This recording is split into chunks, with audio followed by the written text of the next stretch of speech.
안녕하세요. 오늘 여러분과 함께 살펴볼 자료는요. 책 읽는 미술관이라는 좀 특별한 교육기관에 대한 이야기입니다. 아, 네. 들어본 것 같기도 하고요. 그렇죠. 이게 단순히 그림 그리는 기술만 가르치는 곳이 아니고요. 국제 교육 과정인 IB 철학, 이걸 바탕으로 해서 독서랑 토론, 그리고 창작까지 하나로 묶는데요. 아, 독서, 토론, 창작이요. 미술학원에서요? 흥미로운데요? 네, 정말 독특하죠. 네, 더 흥미로운 건 뭐냐면 이 방식이 실제 공모전 수상이라는 아주 뚜렷한 성과로 그것도 꾸준히 이어지고 있다는 점이에요. 오, 성과로 증명이 된다. 네, 그래서 이번 시간에는 여러분이 또 공유해주신 여러 자료들을 보면서요. 이 책 읽는 미술관이 IB 기반의 융합적 사고, 이걸 어떻게 수업에 녹여내고 있는지, 융합적 사고. 그리고 그 결과가 학생들의 그 빛나는 수상 실적으로 어떻게 나타나는지 좀 깊이 들여다보려고 합니다. 과연 이 생각하는 힘을 키우는 교육이 어떻게 실질적인 성과까지 내는 걸까요? 네, 그 비결이 궁금하네요. 같이 한번 파헤쳐 보시죠. 우선 이 기관의 수업 방식 자체가 눈길을 확 끌어요. 딱 보면 그림 실력 향상 이게 최종 목표는 아닌 것 같더라고요. 네, 그런 느낌이죠. 과정을 보니까 어떤 주제에 대해서 먼저 책을 읽어요. 그 다음에 서로 막 질문하고 답하면서 토론을 해요. 아, 토론까지. 네. 그리고 거기서 얻은 자기 생각들, 이걸 바탕으로 해서 비로소 시각적인 창작 활동으로 들어가는 거죠. 단순히 손기술만 연마하는 게 아니네요, 확실히. 그렇죠. 머릿속 생각하고 눈앞의 표현, 이걸 연결하는 훈련인 셈이에요. 네, 바로 그 연결이 핵심인 것 같습니다. 지식을 그냥 조각조각 배우는 게 아니라 읽기를 통해서 정보를 얻잖아요. 인풋이죠. 네, 인프. 그리고 토론을 통해서 그걸 자기 생각으로 만드는 거예요. 프로세싱 과정. 아, 프로세싱. 그리고 마지막으로 시각예술이라는 언어로 표현을 해내는 거죠. 아웃풋. 이 전 과정을 다 오르는 거예요. 인풋, 프로세싱, 아웃풋. 미술 교육에서 이 세 가지를 다 하는 거군요. 그렇습니다.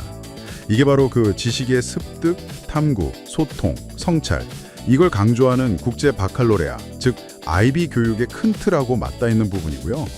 특히 다양한 아이디어를 막 탐색한 다음에 그걸 하나의 강력한 메시지나 형태로 딱 집중시켜서 표현해내는 능력. 네네. 이걸 융합적 사고력이라고 하는데 이걸 키우는데 초점이 맞춰져 있다고 볼 수 있어요. 융합적 사고력이라. 그러니까 여러 정보를 이렇게 모으고 연결해서 가장 효과적인 하나의 결과물로 딱 만들어내는 능력. 뭐 이런 걸 말씀하시는 거죠. 맞습니다. 단순히 지식을 외우는 걸 넘어서요. 그 지식을 바탕으로 왜 그러지? 하고 질문도 던지고 나라면 어떨까? 상상도 해보고 또 다양한 아이디어를 막 이리저리 조합해보는 능력. 이걸 키우는 거죠. 그리고 책 읽는 미술관의 사례처럼 이 모든 사고 과정을 최종적으로 만들기. 네. 창작을 통해서 눈에 보이는 결과물로 구체화하도록 이끄는 겁니다.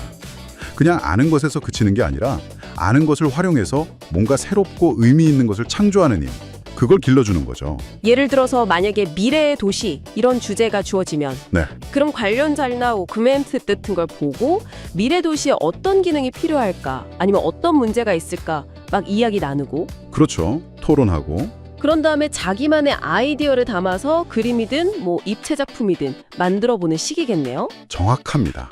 바로 그런 과정을 통해서 아이들은 주어진 주제에 대해서 훨씬 깊이 이해하게 되고요. 또 자신만의 독창적인 관점을 시각적으로 아주 설득력 있게 표현하는 방법을 자연스럽게 터득하게 되는 거죠. 듣기만 해도 뭔가 아이들 머리가 되게 좋아질 것 같은데요. 하하, 네. 생각하는 근육이 단련되는 거죠. 자, 그렇다면 이 방식이 정말 효과가 있었는지 그 결과가 다들 궁금하실 텐데요.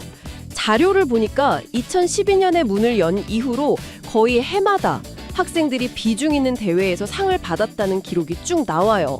와, 거의 매년이요? 네, 이게 잠깐 반짝하고 만 게 아니라는 점, 이게 중요해 보입니다. 그렇죠. 지속성이 중요하죠. 몇 가지 대표적인 사례만 봐도 정말 놀라운데요. 2016년에는 현대자동차가 주최한 상상자동차 그리기 공모전. 여기서 대상을 받았고요. 오, 현대차 공모전 대상이면 큰데요. 크죠. 그리고 2019년에는 대한민국 미래환경예술 공모대전 초등부에서 대상인 유럽연합 대사상을 수상했어요. 와, 유럽연합 대사상이요? 초등부 공모전에서요? 네, 맞습니다. 유럽연합 대사상. 이게 상당히 무게감 있는 상들이죠. 여기서 주목할 부분은 단순히 상을 많이 받았다. 이 사실 자체보다도요. 그 성과의 질과 지속성입니다. 질과 지속성. 현대차 같은 대기업이나 정부 부처가 주최하고 심지어 유럽연합 대사상까지 포함된 이런 매우 공신력 있고 규모가 큰 대회에서 대상, 최우수상 같은 최상위권 성과를 무려 10년 넘게요. 꾸준히 내고 있다는 점이죠. 10년 넘게. 와. 그렇죠. 최근 기록만 봐도 2022년에 내가 그리는 대한민국 임시정부, 여기서 최우수상, 또 전통시장 어린이 공모전, 이사상상. 네네. 2023년에는 김간의 그림 공모전, 금상, 롯데 환경미술대회, 금상하고 특별상. 그리고 바로 올해 2024년에는 공기의 날 그림 공모전 최우수상까지. 정말 꾸준해요. 이쯤 되면 이건 뭐 우연이라고 보긴 어렵죠. 그렇죠. 절대 우연은 아니죠. 네. 교육 프로그램 자체가 상당히 체계적이고 또 효과적으로 작동하고 있다는 아주 강력한 증거라고 봐야 합니다. 특정 학생의 뭐 뛰어난 재능이나 일시적인 운 이런 데 기댄 결과가 아니라 교육 시스템이 지속적으로 높은 수준의 결과물을 만들어내고 있다. 이렇게 봐야겠죠. 그런데 더 흥미로운 지점은요. 이 성과가 특정 지역, 예를 들어 본원에만 국한된 게 아니라는 사실이에요. 아, 정말요? 네, 자료에 따르면 전국 여러 가맹점의 학생들도 꾸준히 이 수상자 명단에 이름을 올리고 있다고 합니다. 와, 전국적으로요? 바로 그 점이 이 교육 모델의 진짜 힘을 보여주는 것 같습니다. 어떤 의미요? 만약에 특정 스타 강사의 개인적인 역량이나 아니면 뭐 특별한 환경 이런 거에 유전하는 모델이었다면요. 전국적으로 이렇게 고른 성과를 지속하기는 매우 어렵거든요. 아, 그럴 수 있겠네요. 그런데 여러 지역의 가맹점에서도 비슷한 수준의 수상 실적이 나온다.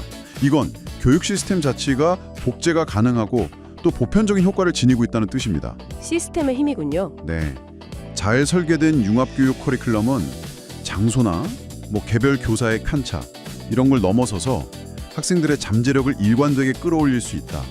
이걸 보여주는 아주 의미 있는 사례라고 할 수 있습니다.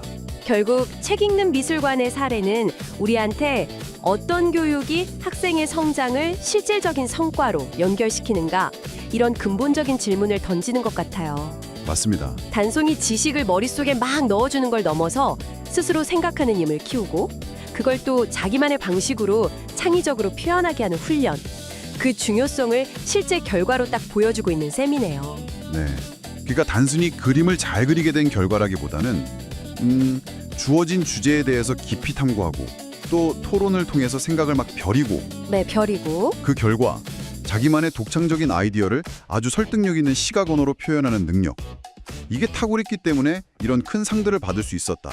이렇게 해석하는 것이 더 정확할 겁니다. 아, 표현 능력. 그렇죠. 이건 비단 미술 교육 분야뿐만이 아니라 앞으로 미래 사회가 요구하는 창의적 문제 해결 능력을 어떻게 키울 수 있을지에 대해서도 중요한 통찰을 제공한다고 봅니다. 근데 문득 이런 생각도 드는데요. 이런 교육 방식이 혹시 좀 특정 성향의 학생들한테만 더 효과적인 건 아닐까? 예를 들면 막 말하기 좋아하고 자기 주장 강한 아이들한테 더 유리할 수도 있지 않을까요? 아, 그거 좋은 질문이십니다. 물론 개인적인 성향이나 흥미도에 따라서 참여도나 결과에 차이가 있을 수는 있겠죠. 네. 하지만 이 교육 방식의 핵심은 그 과정에 있거든요. 예를 들어 좀 내성적인 아이라도 책을 통해서 정보를 얻고 또 소그룹 토론 속에서 다른 친구들 의견을 들으면서 자기 생각을 정리할 기회를 갖게 돼요. 아, 그렇죠. 듣는 것도 중요하니까. 그럼요. 또 말로 표현하기 좀 어려워하는 아이들은 오히려 시각적인 창작 활동을 통해서 자기 내면 세계를 더 잘 드러낼 수도 있고요. 오, 그럴 수 있겠네요. 중요한 건 다양한 경로를 통해서 생각하고 표현하는 경험 자체를 제공한다는 점입니다. 오히려 다양한 성향의 아이들이 서로에게서 배우고 자극받는 그런 긍정적인 효과도 기대할 수 있죠. 그렇군요. 다양한 아이들이 각자의 방식으로 참여하고 또 성장할 수 있는 그런 틀을 제공한다. 이런 말씀이시네요.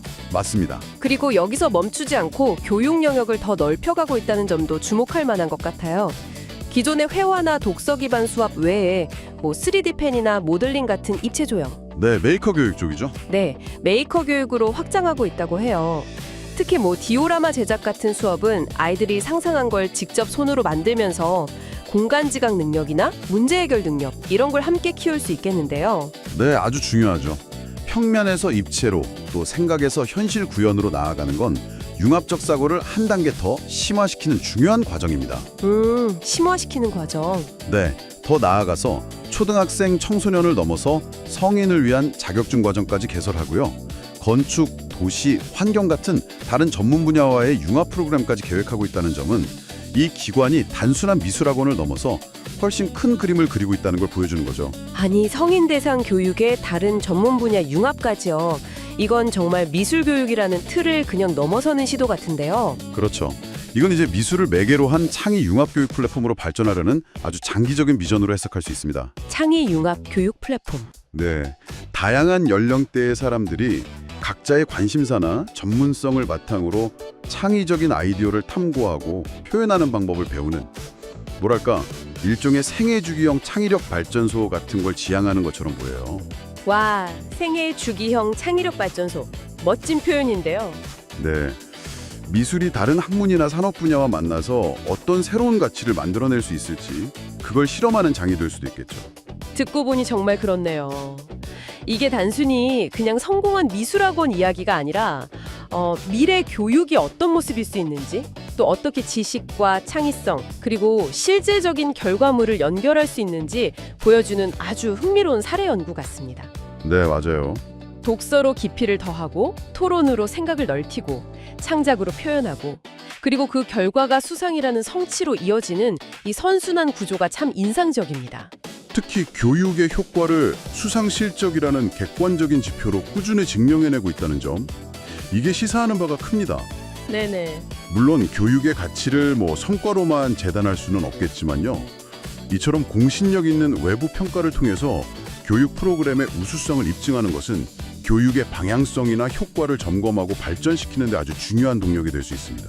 아, 그렇죠. 동력이 될 수 있겠네요. 네, 과정의 중요성과 결과의 명확성 사이에서 아주 좋은 균형점을 찾은 모델이라고 평가할 수 있겠습니다. 네, 정말 생각하는 힘하고 표현하는 능력을 함께 키우는 경험, 그리고 그게 또 실질적인 성취로 인정받는 경험은 참여하는 학생들한테 정말 큰 자신감과 동기부여가 될 것 같아요. 그럼요. 아주 중요하죠. 오늘 저희는 책 읽는 미술관의 사례를 통해서 아이비 교육 철학에 기반한 융합적 접근이 어떻게 학생들의 창의적 사고를 깨우고 그것이 공모전 수상이라는 가시적인 성과로 이어지는지 그 과정을 자세히 살펴보았습니다. 네, 이 이야기를 들으시면서 여러분께서 혹시 몸담고 계신 분야나 혹은 현재 학습하고 있는 과정 속에서도 융합의 가능성을 찾아볼 수 있지는 않을까 한번 생각해 보시면 어떨까요? 아, 융합의 가능성. 네, 예를 들어서 기술 개발자라면 사용자 경험이나 인문학적 통찰을 어떻게 접목할 수 있을지, 마케터라면 데이터 분석이랑 스토리텔링을 어떻게 결합할 수 있을지 이런 식으로 고민해 보는 거죠. 전혀 다른 영역의 지식이나 기술, 관점을 연결했을 때 예상치 못했던 혁신적인 아이디어나 문제 해결의 실마리 더 떠오를지도 모릅니다. 와, 정말 좋은 제안이네요. 저도 한번 생각해 봐야겠습니다. 네, 오늘 저희가 준비한 이야기는 여기까지입니다. 여러분의 지적 여정에 또 하나의 흥미로운 질문과 영감을 더했기를 바랍니다.